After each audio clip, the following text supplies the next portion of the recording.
I've got a problem. And if you've watched any of my videos, this may actually be your problem too. Last week I uploaded a YouTube short which generated what I thought were some really meaningful comments. In case you haven't seen it, here is the 59-second clip again. You were at the whim of the priests.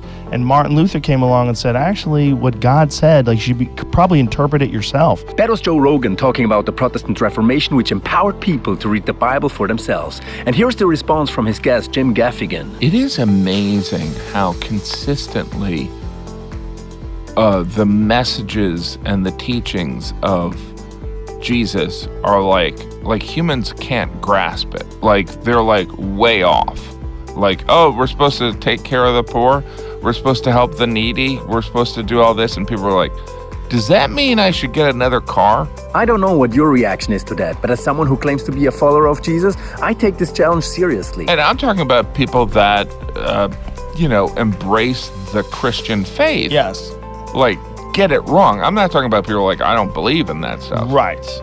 People who proclaim to be Christian. So do you and I just claim to follow Christ, or do we actually follow him? My problem was that I really wanted to reply to at least some of the responses people made. Not only because they were really good, wow, but also because I feel in general that when someone is personally engaged with the stuff I put out there, it's only right for me to respond. However, one evening my brain was simply too tired for me to reply to even just one comment. Another day, I actually felt super pumped to write my responses, but then the electricity and Wi-Fi cut out, as happens rather frequently in Lebanon. And on Saturday, we spent the day up in the mountains as a family, so no replying then. Thus, a whole week went by without me managing to write my responses. And since I had it on my schedule to work on my next video today, I had to face the painful conclusion that I'd have to move on and simply give up on my reply to your comments project. But then I figured I could do my next video by taking up some key comments and responding to them right here,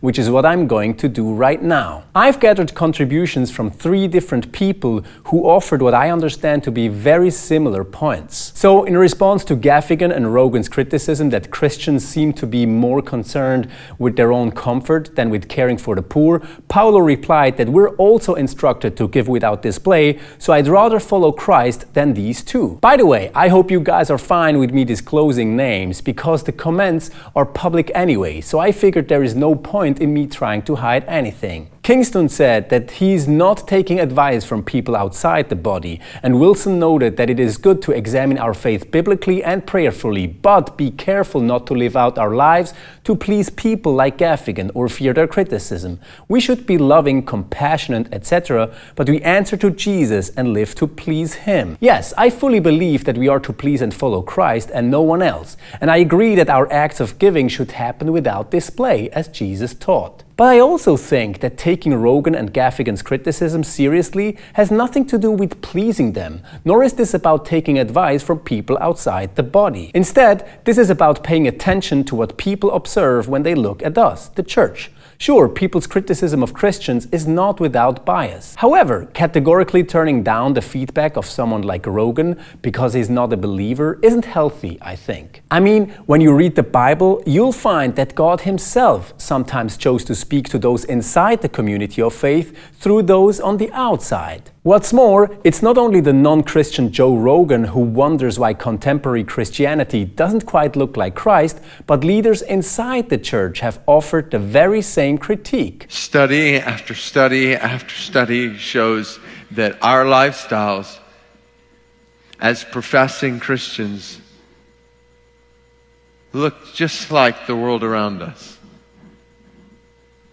We're just as materialistic, just as sexually immoral, just as self-centered as the world. We're just as materialistic. Our spending patterns look strikingly similar to the spending patterns of non-Christians. Jesus said that it is by our love for one another that all people will know that we are his disciples. Now, when people perceive our lifestyle to not be in accordance with what they know to be the Jesus standards, this can bug or even hurt us. I mean, I don't know about you, but I personally find what David Platt shares very challenging. But while I believe that it's good for us to listen to such criticism in a spirit of honesty and humility, I also want to encourage you to not let this crush you. Let's use this as an opportunity to sincerely reflect how we can pursue Christ more, and let's ask Him to give us grace to do exactly that. So this was my attempt at solving my problem of finding the time to respond to your comments. More importantly, this video is also my attempt at expressing my appreciation for all of you